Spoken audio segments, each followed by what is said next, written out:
Ladies and gentlemen, welcome to another edition of the Bird Calls, the official podcast of thebirdrights.com. He is Oleh Cosell. I am David Grubb, and we are joined today by our friend and colleague Jamile Dunn. It's been a difficult past few days for the Pelicans, gentlemen. So I'll set the scene, okay, with the big picture. And then we'll, whittle it down and start digging deeper into what's going on from there. Here are the numbers. Following their 2-0 start, the Pelicans are 2-3 over their last 5 games. The 3 losses coming by an average of 21.3 points, with 2 of those at home, where New Orleans is off to a 2-2 start. Over the last 5 games, the Pelicans ranked 29th in defensive rating and net rating. The team that stated its goal in preseason of leading the league in assists ranks 20th in assist percentage. They are 16th in offensive rebounding percentage, dead last in defensive rebounding percentage, 25th in effective field goal percentage, 18th in pace. And though the Pelicans are not giving up a lot of threes, they are getting destroyed inside, giving up 54 points in the paint each night over the last 5 games and more than 18 second chance points. So, Jamile, let's start with you. I'm going to let you get the first crack here. What is problem number one as you see it, as you've observed the Pelicans over the past 5 games? I mean, the main problem is so obvious. It's defense, right? And for whatever reason, it gets worse as the game goes on. I don't know what the reason for that is, but they can't defend, they can't rebound, which is part of defending. And like you said, they get dominated on the boards, which is the exact opposite of what they were doing last year, right? They could rebound, they could defend, they would struggle offensively. And so it's kind of gone 180 where the offense is kind of fun, right? At times at least, but the defense is almost non-existent. And so it's kind of frustrating, but it's also highly predictable. Like every game, you know exactly what's going to happen. Now, my hope is that this is because we're still really early in the season. So my hope is, right, they do have a fairly new scheme in general that they're running, especially on the offensive side. So I'm hoping that they can round out, because clearly pretty much the same roster had more success in these areas that we're talking about last year. So they can do it. It is in them. I know their offensive scheme and some of the things they're doing kind of changes a little bit, but it doesn't mean that you should be terrible on defense, right? So my hope is that this is like a growing pain and easing into the season. There are some aspects like when you talked about the assists, right? Well, I have a hard time figuring out a guy like Brandon Ingram, right? If you remember last season, he had a stretch where, he was diming to everybody, right? He was averaging 6, 7, 8 assists for a stretch of the season last year, but it seems like he's kind of trying to find his way. So between that and the defense, I'm hoping that is more of an early season growing pain and they can kind of get into a groove and fix some of the things that have been hurting them. My only worry about that is really that this whole small ball thing that they're trying to do, it's not work. They don't have the players to pull that off currently. Zion's not a good enough rebounder to pull it off, or a defender, really post defender, to pull it off. And when JV is out of the game, you basically have zero post presence. There really isn't another serious post player on the team.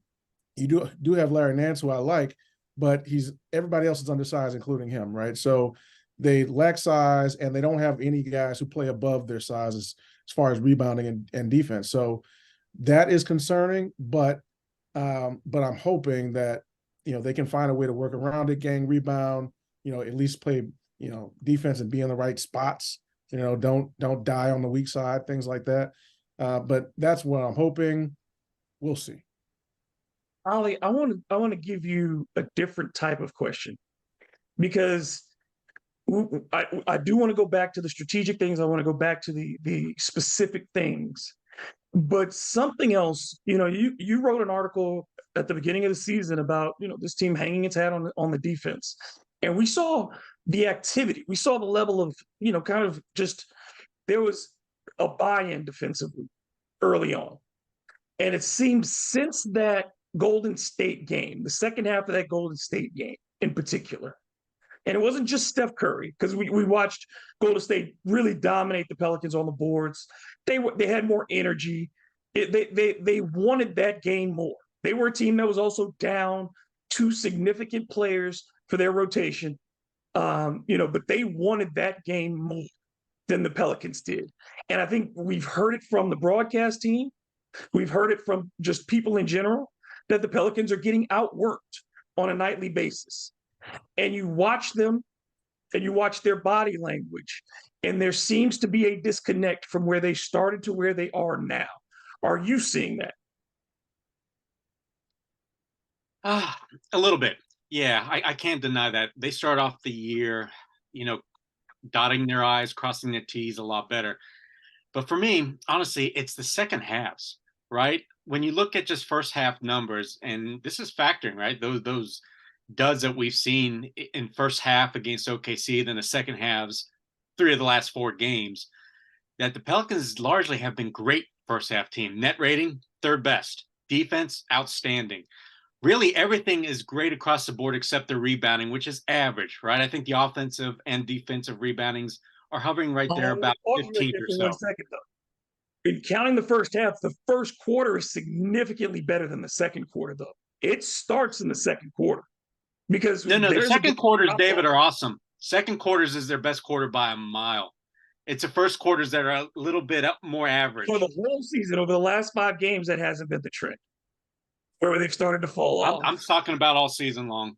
Yeah, I'm talking about what's changed over these last 5 games is that we're seeing it start to, as soon as the second quarter's hitting, we're seeing that the opponent is going up from the second quarter on. Their scoring starts in that second quarter up and goes, it is trending up each quarter.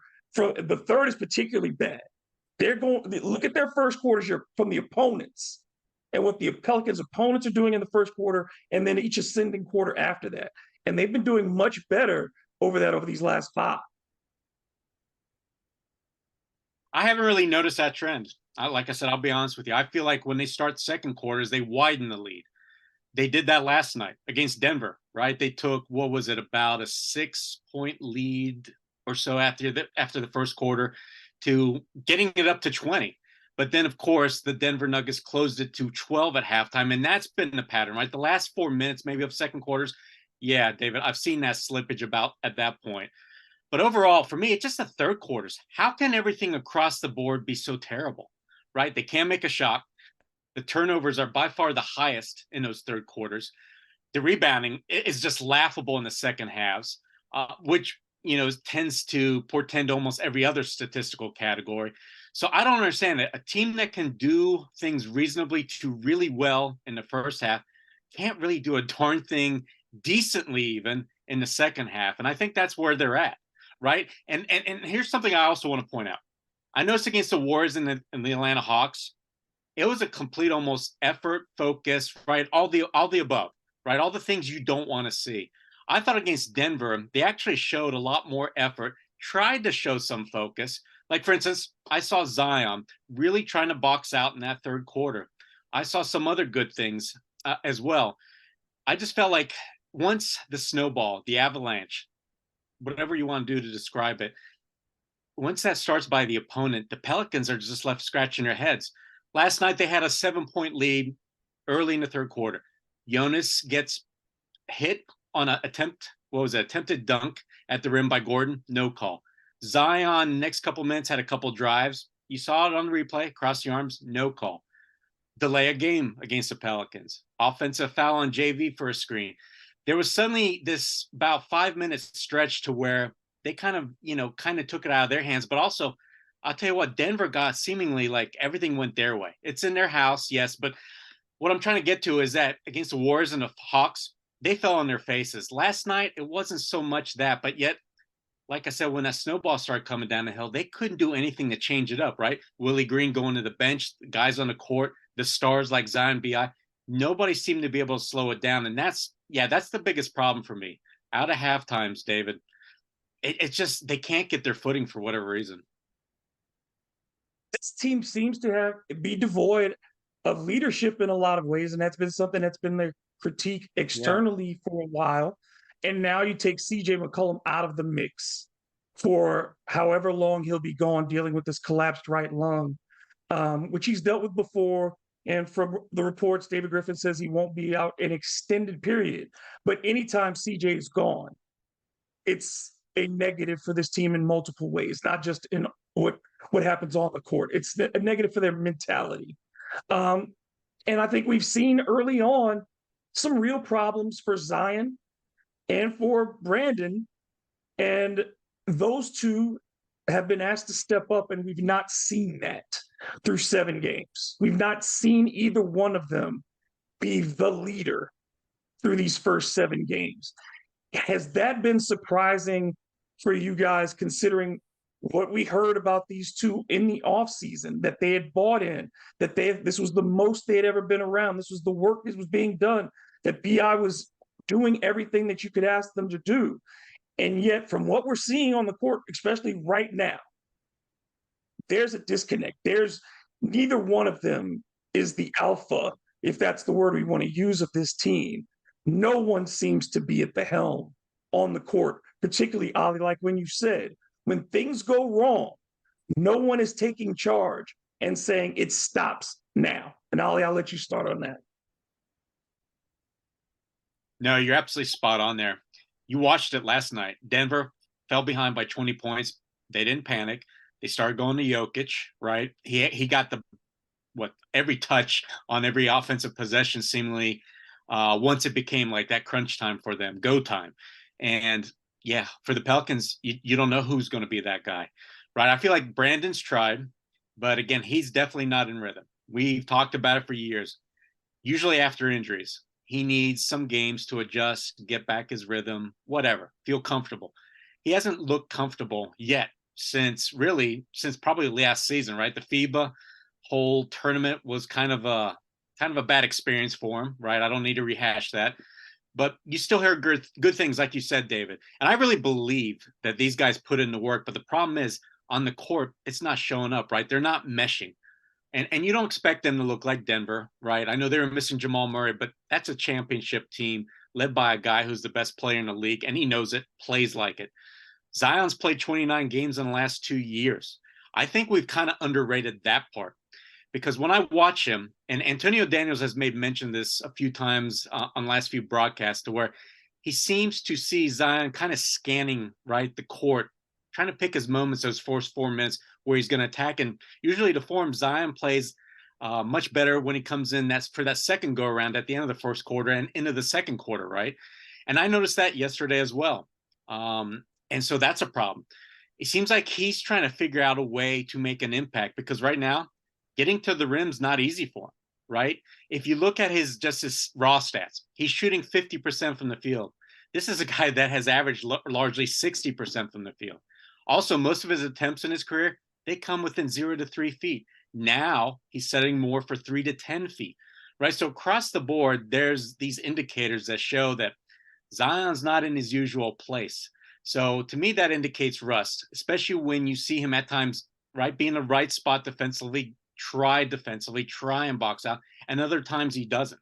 I just don't think that switch has fully been turned on. So when you combine it with BI, right, who's needing to find his rhythm, yeah, then they're kind of searching on the court trying to find it. BI's going to what he knows best, which is the mid-range. Zion, it's attacking the rim, even if there's 2 guys, and it doesn't work every time. So yes, David, this is an issue, especially with CJ out, because at least he was a stabling presence, and we saw that, right? In non-BI Zion minutes, CJ and Jonas out there seem to get the best out of the group, right? Out of the guys around them. We haven't seen it at all on a similar level, right? With BI, Zion, both of them, one of them. Yeah, but it's something that I think they can work through, right? That's why I'm a little hopeful. And I thought I saw more positive things yesterday than I did like in those 2 losses against the Warriors and the Hawks. The Zion slow starts, Jamal, those have gotten to be a little bit of an endemic now.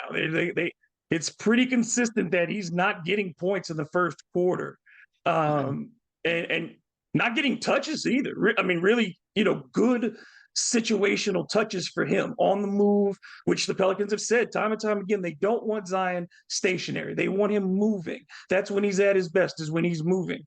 But we've seen a lot of stationary catches for Zion. We've seen him not in position to score when he catches the ball. We've seen him at times reject the basketball because he knows Like as soon as the ball comes in, he sends it right back out because he doesn't feel whatever. Like you're just getting that impression from him that he's not feeling comfortable. And we've seen those rare opportunities where he's gotten in front of the defense and gotten to do some isolation and penetrate and create something for himself. We saw him last night with a near triple double and create some assists there. But even then, it was kind of a quiet night. It felt overall that his impact was quiet, and that is something I think that's really been difficult, even for Zion when he's getting back into shape, which we saw at the beginning of last year. It didn't feel this quiet.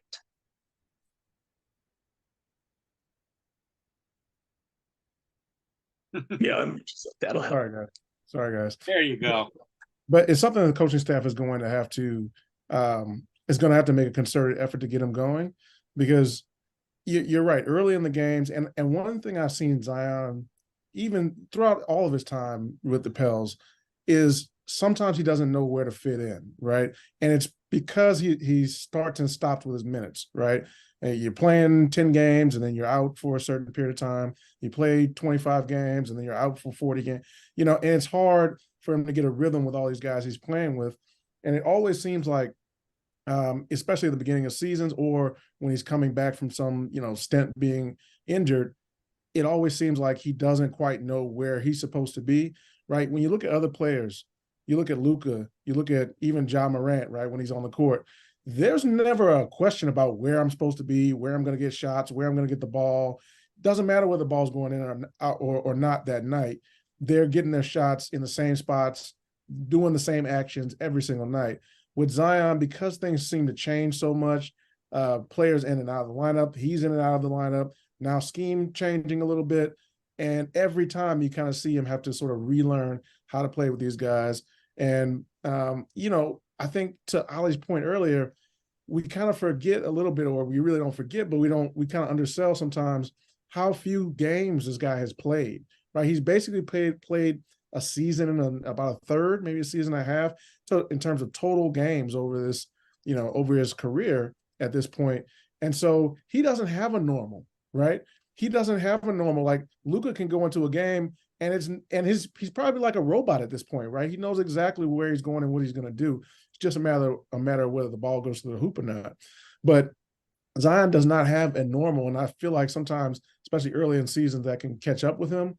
So the coaching staff is going to have to run some actions, get him some easy buckets, and not just throw him the ball and have him try to make something happen, because it's obvious that he's not comfortable doing that to the level that he has in the past just yet. And then also, they as a team have got to figure out what they're doing, because you see the same thing from BI, right? You see BI go quiet for these periods of time. And again, I don't care about buckets. That's the result, right? I just care about, are you getting shots? When you're going a quarter and your best players are getting one shot or no shots, or they're getting a shot where they're really, that's not their game, that's a problem. And it also tells me that they don't quite know where they're at. So that's why, to Ollie's point again, I'm kind of hopeful that maybe they can play through that.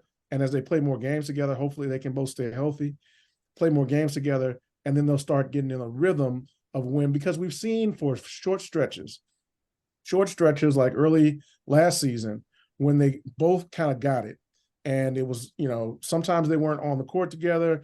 They had limited minutes on the court at the same time, but they figured out a rhythm, and both guys understood, okay, early second quarter, I'm going to come in and kill it. Then I'm going to come out, BI is going to come in and kill it.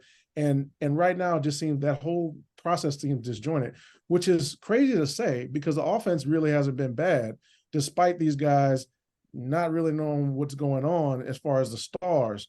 And it's kind of funny, because most of the time for the Pels that I've been watching them, it's been the other guys who kind of fail, and then the stars just trying to do what he does. Right now, the other guys are playing pretty well on the offense from an offensive standpoint, and the stars are kind of trying to figure out how to get going, which is kind of a weird juxtaposition, right? Because the offense is still really, and I think that makes it in a way harder, because it's like, well, I don't want to mess up the rhythm of what we have going, but Matt Ryan taking shots is not going to be as sustainable as Zion getting to the rim or BI getting to his spots. That is a really interesting point that you're making, because over these 7 games, I would say in one game, Zion was the best player for the Pelicans. I would say one of those games, like one of the wins. I don't going to worry about the losses as much, but let's say in the 4 wins, one of those Zion was the best player. CJ was clearly the best in another. The night he goes off for 39, and CJ, they lost that game actually, right? They lost with CJ with 39. Who's ever going to win that one, Ollie? Oh, they won that one. They won out. Yeah, they won out. So CJ, that was CJ's big night. He goes with a big night. So CJ had that big night, and then you had the night when Herb and Matt Ryan win you a game. Like that, they pulled off that. An opening night is probably a Matt Ryan win too. You know what I mean? Like if he doesn't give you those unexpected shots that night, you don't win that game probably. So yeah, through the 4 wins, your 2 best players, Brandon and Zion, have had maybe one lead game amongst them. And that is, of course, Brandon took off those 3 games for injury. But I think, again, it's that when you have to get this rhythm, when you've been given this opportunity of 10 of your first 15 at home, these opportunities don't come along often for you to get and stack these wins while being at home where you can practice consistently with the guys you do have. And it just feels like every night, the role players are kind of coming around and figuring out who they are, getting their identities together. Kyra's still the hardest. Kyra's still got the furthest to go right now. Dyson, I know what Dyson is. I know what Jonas, we know what Jonas is. I know pretty much what I'm getting out of Matt Ryan. Either he's going to make them, he's going to miss them. But I have no idea on a night-to-night basis what I'm getting out of the 2 most important players on this roster, Brandon Ingram and Zion Williamson. And for me, the Zion reasoning, I can get it a lot. It's easier to explain that, yes, the rust is ridiculous. He's probably only played more than 30 games once since high school. Just think about that. He didn't play 30 games with Duke that season he was there. And he's averaged 29 games a season with the Pelicans. He's had the one season where he got the 50 games, every other one, where we've been. Yeah, 61 with Stan. Yeah, that was it. So, for that, rust, certainly I can get that. But for BI, he came off of having this team. The year before, it was his team for an entire year when they get to the Phoenix series. For him to right now to be in this position where it seems like he refuses to shoot 3. And when he's taking them, he's still taking from the spot, as Ali observed and as documented. The worst possible shot for Brandon, that's the one he takes when he takes his 3s. He's still doing that. And the turnovers have been ridiculous. 16 turnovers in his 4 games, 3 games with 5 turnovers, 17 assists, 16 turnovers. He accounts for, if he had played those other 3 games, he'd probably count for a quarter, if not a third of the Pelicans' turnovers. It's been really bad. He seems to have regressed. And that is more problematic than Zion getting it in order. Yeah. Ollie? Go ahead, Ollie. No, go ahead, Jamal. Well, I was going to say, but we've also seen with Brandon, we've seen this movie over and over again. Yeah. He has these stretches where he doesn't look like the player you expect him to be. And then, some time passes, 10, 15 games pass. All of a sudden he looks like a superstar for a stretch. And then he settles in somewhere in between. Right. And so I'm expecting the same. I have no reason to think that it's going to be any different this season. I just think that they as a whole have to figure out what they're doing and stop some of the guesswork, because where Brandon gets into trouble is when he settles into dribble, take a mid-range shot. I would prefer, of course, there's going to be some of that, but I would prefer if he's coming off action, coming off screens, inside, as a part of the offense, right? Because when he's inside of an action, there's somebody else moving and he's more likely to make a pass, right? Because when he's coming off it, he knows where the guy should be open, right? If the defender, makes the movement that they expect, right? And so I expect he's going to get into it. The frustrating thing with Brandon is it can be a while. Like, it's not just like a 3 or 4 game stretch sometimes for him. Sometimes it could be a month, and then all of a sudden he's back, right?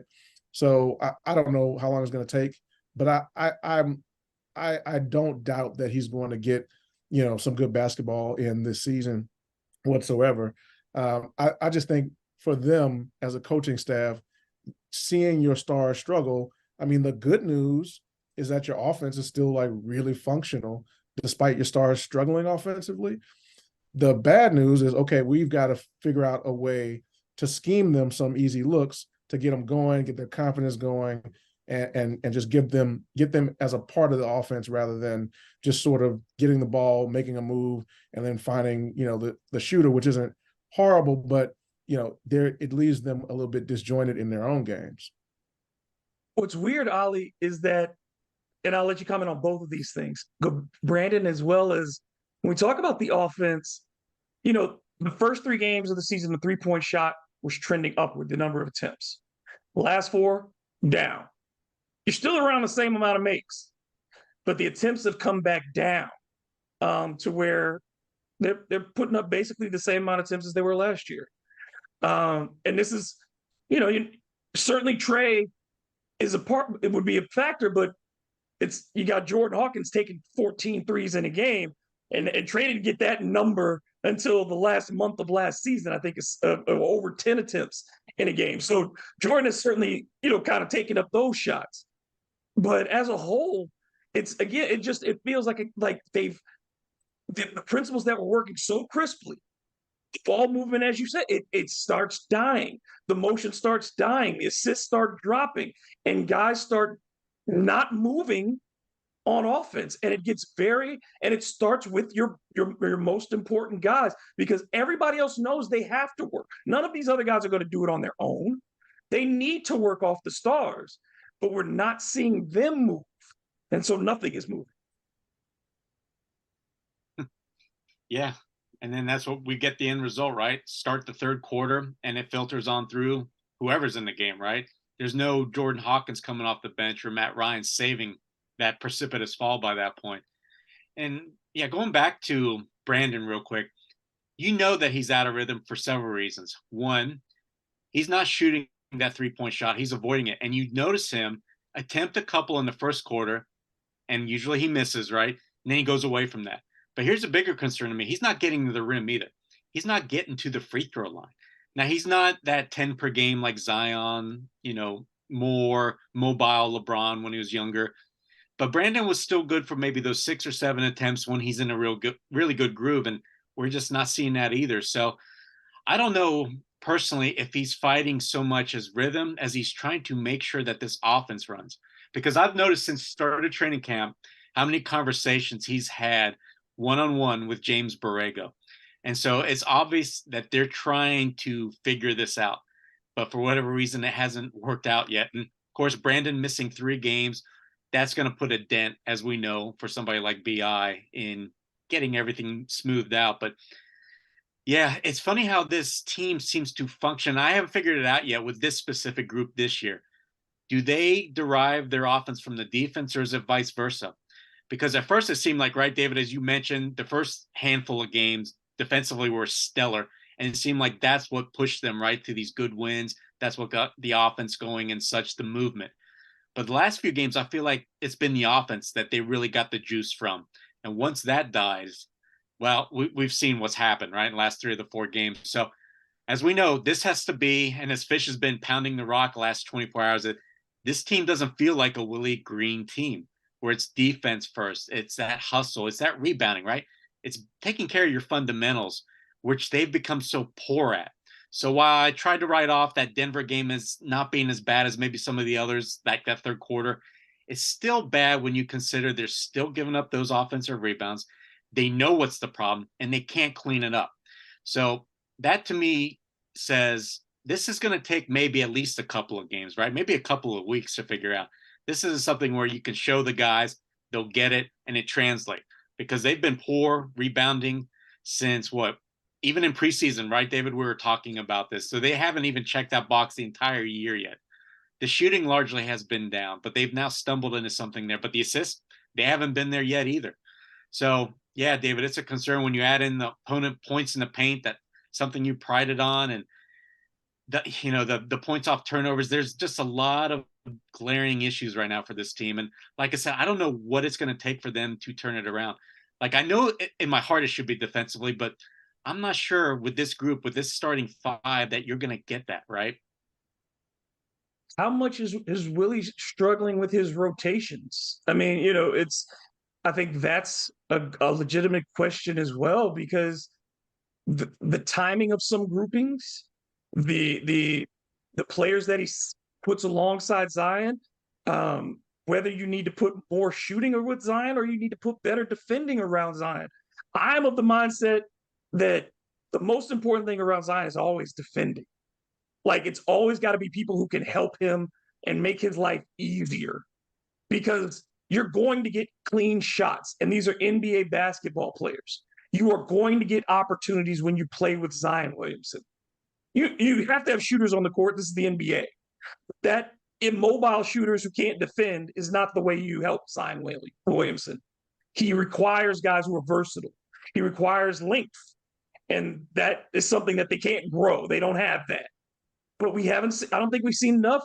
We saw the one thing that we did see that worked really well when Brandon was gone.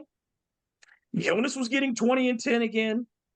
And no, these were not against the most difficult front lines in the world, but they were active front lines. But he was giving you 20 and 10. He was blocking shots. He was involved, and Zion, in turn, was doing pretty well opposite that. Those rotations were a little crisper. I think Willie has to figure out his balance of who's going to play with whom and get those roles. And as you said, Ollie, guys figuring out that their roles and understanding where they are. The bench seems to have it. It's the starters who need to get, and his placement of them over the course of those 48 minutes. Jamal? Yeah, and I also wonder,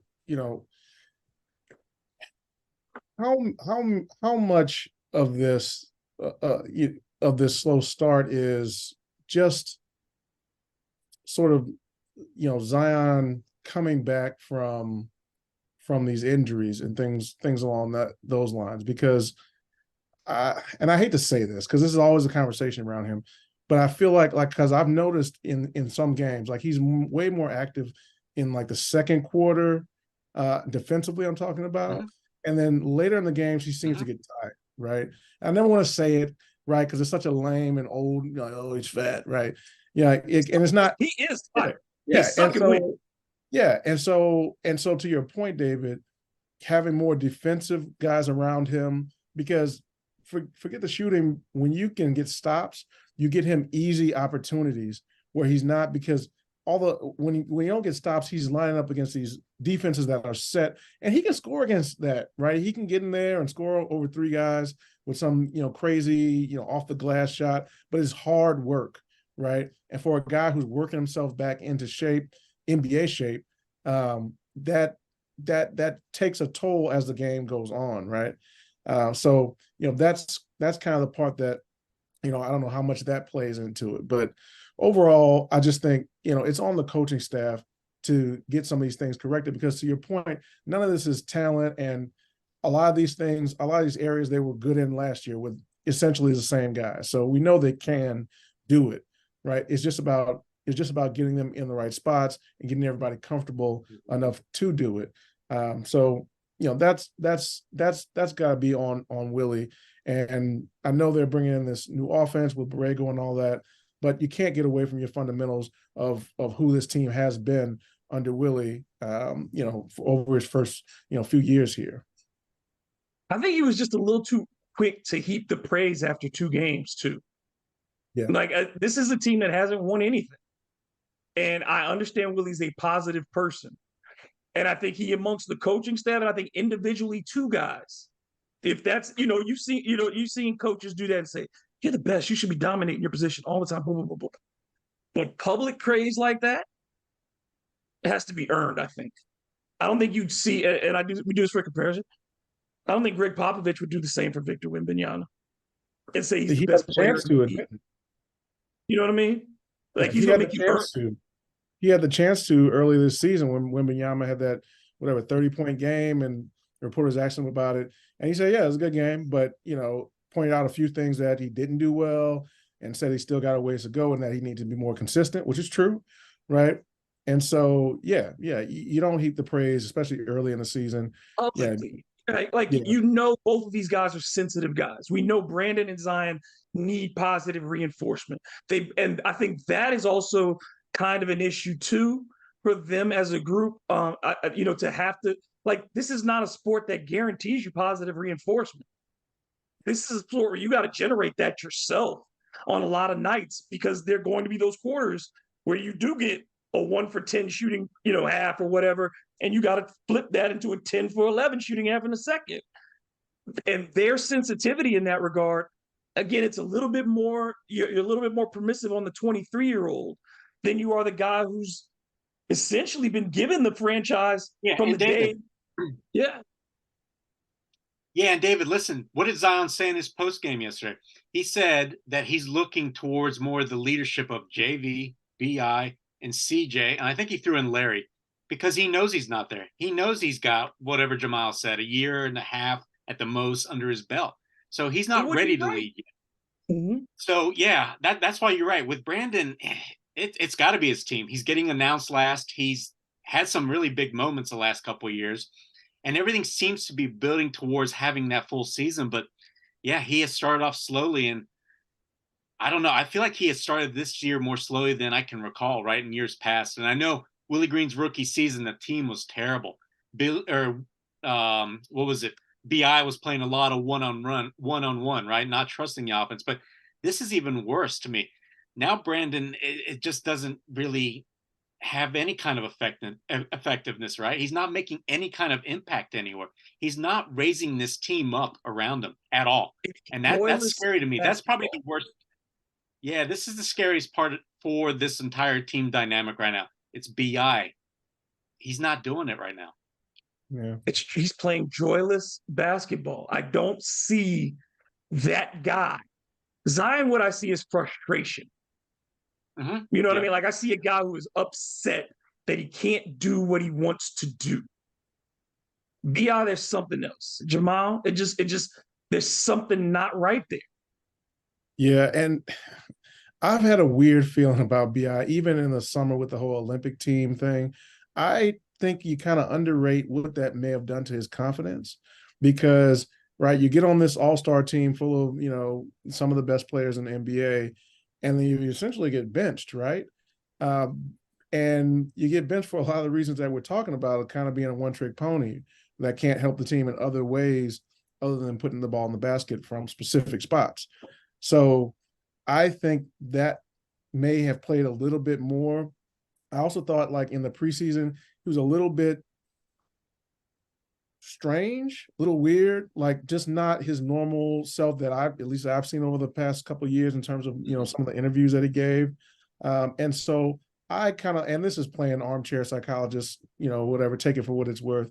But even when I was watching that Olympic, Team USA play this summer, I felt like, oh man, this could really hurt his confidence because he gets among some of the best in the game and he doesn't feel like one of the best in the game, right? They end up having to give you kind of token minutes just to keep you happy. And so I think that may have played a bigger issue or issue with his confidence than we may have thought. So he may just have to play his way back into it. But I mean, what I'm most interested to see is these next 6 games, right? They got them all at home, which is rare to get that many games in a row at home. You can be in your own gym, sleep in your own bed, all the cliches, right? And so if they can't get it going, if BI can't get it going in that environment, it can be much tougher, right? Because, the good part about having your schedule front loaded with home games is you can get something going. The bad part is after that stretch is over with, that means you're going on the road, right? And, even last year, this team wasn't that great on the road. So this next 6 games is going to be huge for BI and for the Pelicans in general to try to figure out what the heck is going on defensively, offensively, and as far as their chemistry and leadership. I'm going to address a couple of questions that we did get Do you think we're going to see more point Zion going forward with CJ sidelined? I feel like you do have to give him every night. You need to give him his opportunities at the top of the key to create. I think those are things that you don't do it over and over and over and over again. It gets repetitious. But I think, yeah, you do want to give him that opportunity to do what he does. That the skill that very few people have of just spread it out and let him see if he can make something happen. I think certainly you do that.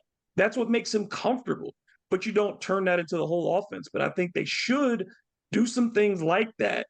And I would also say this, Ali, offensively, and Jamal, both of y'all, they could take some cues from what Alvin and Stan did early in games for Zion. Because if there's one thing that both of those two guys were really good at with Zion, and Alvin did it for Anthony Davis and DeMarcus Cousins too, sheet buckets early. Sheet buckets. They got so many really easy. And like you talked about moving it from inside of 3 feet to 3 and 10. What's changed the most for Anthony Davis's career since he left the Pelicans is that he's shooting more 3 and 10, 10 and 15s than he ever did while he was in New Orleans. Zion has to get, like everybody who's a scorer like he is, he has to get those early touches. And I think that's something that they might just want to go look at. What makes him more comfortable offensively? And sometimes you can break your own offense to do good things for the individual players. You guys have any feedback on what's that? Interesting? Yeah, what's interesting is how well Zion looked yesterday in the second quarter, right? I think he had, at least 4 assists in that frame, maybe 5. But here's what's funny to me. When CJ, JV have been with those second unit guys, they've looked like stellar playmakers too, right? So I'm beginning to wonder about this starting lineup in general. But to your original point, yes, undoubtedly with BI struggles, with all those turnovers, and he's not being effective, you've got to look somewhere else to initiate the offense. And I'm happy you split that up right down the middle with CJ and Zion because they've proven more impactful right now. Joel? Yeah, I mean, you have to get Zion going. I mean, they've got to start treating him, because for as long as he's been here, it's always been like a 1A, 1B type of a thing. Yeah. They've got to start treating him like the star he is. I think, BI is a really good player, especially when he's got it going, but he's not that top level star that can take you to a championship. Zion, if he remains healthy and all the caveats, can be, right? And so I think they've got to kind of take the training wheels off and start putting him in that position and prioritizing him. Not to say that you deprioritize Brandon, you still need him to get it going, but you have to prioritize Zion, prioritize getting him going, prioritize lineups that work the best with him, that he's comfortable with, right? So maybe that's taking a little bit of his input into it as well. I'm sure he has his own thoughts about it, but also just looking at what's worked, like you said, in the past, what's worked a little bit in this season in short stints, and emphasize, in the NBA, the season is so long, like some games you can just take them and, we see young teams do this all the time, right? They'll take a young player and they know they're going to lose the game, but they put him in certain positions to do things that he needs to develop in. They might have to do that with Zion. And it doesn't mean you're going to lose the game, but to make a concerted effort to get your best player going, right? I always compare him to Luka because I feel like he should be that type of focal point that Luka is for his offense, right? And it's crazy because Luka actually does more with way less in terms of talent, but he's a different player. But I always feel like Zion is always one of the guys for some reason when he's not one of the guys, right? He's that top level star. Exactly. And so they've got to start treating him like that and get him going by any means necessary. I don't care if you lose a couple games trying to do it, because the long term is what you're looking at with that. So yeah, that should be their priority, especially on this 6-game, homestand when you might be able to actually get some wins and still do that. I view Zion kind of as more as like an Iverson-esque player, where his individual skill set, there were a lot of things that Allen Iverson was deficient at. You know what I'm saying? He gambled too much on defense. He could turn it over too much, those types of things. But you took that, but because the individual greatness of what he could do well was so good. And I think we continue to try to think that Zion is going to be a tip. Anybody who thinks that Zion is ever going to be a guy who averages a double-double in the NBA, it's not who he is. That's not what his gift is. You know what I mean? So let's accentuate the gifts. The gifts are his efficient scoring. The gifts can be, he can continue to improve his free throw percentage. He can become a better team defender. Those things can happen with experience. But I think all the teammates you place around him, yeah, there is a very particular set of skill sets that you want around him that work best. And I think at times we've seen that group match. You've seen why he can play really well with Herb, and why it works with Bi and Trace at different times, and why it can work with CJ. But it's like all of them at different times when they're together are missing that one thing. And I think part of it has been the athletic backup big or starting big alongside Zion to free up that kind of space, because Zion and Jonas can play well together at times, but not for 30 minutes. But I think, with Zion, I think we have to start doing that, is not viewing him as a 4 or whatever. He's just a player. And Allen Iverson wasn't a point guard. He wasn't a 2. He was just a player. And I think that going forward is the Pelicans may have to start rethink. They've always said Zion is one of one. But like you said, Jamal, to your point, if he's one of one, then he has to be treated like number one, not like everybody else. And if he doesn't start to buy into that he's not like, and I think that's a conflict that we're seeing play out for Zion too, with his energy, is I'm supposed to be the best. And I think he's arguing with himself at times. Am I the best? Because they're not kind of treating me like I'm the best. Do I assert myself? I think that this is also what the battle of any young man trying to find his identity. And the Pelicans have to make it easier for him in those ways too. Yeah, and I feel like Zion, just because of circumstances, has never had that moment, right? Every star has that moment when they become a star, right? When Dame time becomes a thing, right? And then last year, before he got hurt. What about that? But it didn't lead to anything, I think is what Jamal exactly. said. No, but I'm saying he was in that comfort zone. I think, Jamal, you're talking about, right? Yeah, I would agree with that. Yeah, he was playing some of his best basketball, but yeah, to David's point, it didn't lead to anything. Mm-hmm. So you kind of didn't have the exclamation point to drive home in his own mind. Okay, when I really have it going, this is who I can be. This is where I can take a team, right? And maybe he'll eventually get that moment, but it always seems to get cut short by one thing or another. And even that has to drive doubt, right? Right, because you always feel like with him as a fan, you feel it, but even, the players have got to feel even more because they're actually in it. This is their life. The rug seems to get pulled from him every time he starts to get to that, towards that peak of who he can be. And at some point that starts to really weigh on your confidence as a whole of, hey, am I just going to be like, a guy who had great talent but never really did anything? I know that's crossed his mind. It has to. Mm-hmm. I'm more hopeful. I don't think he's that down, Jamal. And I'm going to point to last game because I watched him closely. Like I said, second quarter, I noticed him distributing. This is after mostly first quarter. He did nothing. Then in the third quarter, I saw him boxing out more. But you know what else? I started seeing those shot attempts I was talking about. But I think he was actually looking to shoot those instead of the defense really forcing him to shoot those. So in my mind, I feel like he's trying to grow as a player right before our eyes. He's trying to find those spots. He's trying to become more than just a guy that's good. I've got to get to the rim. I've got to get to the free throw line. I think he knows it, right? How many times do we say he's got to pull up? How many times did Teresa Witherspoon, right, say, shoot that jumper when you're open? I think now we're kind of seeing those gears turn, and it's not going to happen overnight. But I think he's starting on that track to being a more well-rounded player. And I think there's going to be growing pains. I think we're seeing them right now, right? But I feel comfortable saying that if he can stay healthy, I think he's going to be fine. I think they can do more to push him in that direction. Not push him in a negative way, but push him in a positive way. Because I think he needs to feel empowered. David, how? I mean? I'm curious. Yeah, answer me this. How? Do it how? Because I feel like it's up to him whether he grabs a reins or not. They kind of let him decide. A lot of it is up to him, Ollie. You're absolutely right. I just think it's do? Yeah. What would you do? Unfortunately, the people you put around him on this roster, how are they mentally? What do they? What do they bring? And And I think that they have added some more guys who have a little more edge. I think when we talk about Jordan Hawkins, that confidence that we've seen, those are the kinds of guys you need to have around a Zion.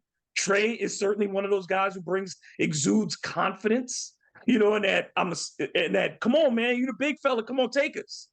There's some of that, and I think it's also skill set. Again, if he knew he could be protected defensively, you know what I mean? Like he would feel a little easier trying, maybe taking the risk of what he's been taught and going into the thing, trying that new skill that he's been taught and not feeling like the error is going to kill him. But right now, there's that paralysis of, I haven't done it enough. I'm not comfortable enough. But behind him, there's no security. You know what I'm saying? And still the Pelicans that sometimes that lack of resistance on the perimeter, when like in the second half of against Atlanta, when all of a sudden Trae Young is just living in the paint. You know what I mean? And he's making everything in the paint. That doesn't help Zion, because you're not getting stops. So he's not getting easy opportunities. So those types of things, I think, augment his difficulties. And that's so when the team is doing those things, and that's the part of the problem of guys being in and out of the lineup. But I will say this, to end on something really positive. Again, Jordan Hawkins, Matt Ryan, Dyson Daniels, give them so much. And Larry, though he is still not at 100%, he is giving everything he possibly can give in the moments that he's on the court. So I at least I look towards the future for this team and say, as the other guys get healthy, the Jose, the Trey and Najee's and that group, as they get healthy, you feel a lot more comfortable about the bench, but the starting lineup has to get its shit together. Mm-hmm. Any final words before we get out? I think we've covered it all at this stage on State of the Pels. We'll come back and we certainly can address the things, individual games. But I think where we are at 7 games right now is, I think 4-3 by itself is not a disappointment as far as the record. Again, it's always how you got there. It's always how you got there. And the 3 losses, they didn't look good in those losses. And they just didn't look good. And I think there's the lack of consistency in finding an identity through 7 games has been the biggest problem overall. Who are the Pelicans? And that they are not the team that they were even at the end of last year right now. And that's a problem. Jamal, you're still muted, man. Hey, buddy. Look, I'm trying to save you. I got 2 3-year-olds in here that are creating chaos. You got to get back to. But for me, I'm not panicking at all right now. Like I said, these next 6 games, if we're still talking about the same issues 6 games from now, especially since they're all at home, then I will start to be a little bit worried, right? But I think still early days. There's a lot of concerning things, but to your point, David, a lot of promising things as well. And if your other guys are playing well and your stars are dragging behind, that's a good problem to have, because generally speaking, good players will find their way back, right? That's why they're good players, or superstar type players or max type players. They usually will find their way back. But if your other players, your role type guys are playing well, then you'll probably be okay. But they do have some things to figure out. But like I said, if over these next 6 games they don't figure it out, then I won't press the panic button, but I'll start looking at it. Ollie? Yeah, I couldn't agree more, Jamile. I just want to see them get back to keeping opponents out of the paint. Limit them to 1 shot per possession. They didn't do it every time last season, but they did it enough. And they've got to figure it out, because even when JV's out there, they're still giving up too many, right? So take care of these things, because they figured out the turnovers issue, right? Yeah, they're not they figured turning out. over. Yeah, it's not the turnovers. The shooting, when you have shooters out there, they know how to get them shots. So there's a lot of good things. But, man, yeah, just clean it up and get your stars back on track. Couldn't agree more. All right. Thank you so much, guys. We went longer than we thought, but thank you for both hanging in and giving your time for this one. And I think we had a really good discussion as far as just the state of this team. And there, again, there's a long way to go. 75 more games left to play, and we'll see what happens. But yeah, there's things to watch as well, and we'll be watching. So make sure you click that like button, the subscribe button, click both of those, and then wherever you're listening to or watching the Bird Calls, make sure you leave a comment, you rate us, and share with the folks who love Pelicans basketball and love basketball in general. That's why we do this. And make sure you check out thebirdrights.com as well. For Jamile Dunn and Oleh Kosel, I'm David Grubb. This has been the Bird Calls, and in the words of our friend Preston Ellis, let's go Pels.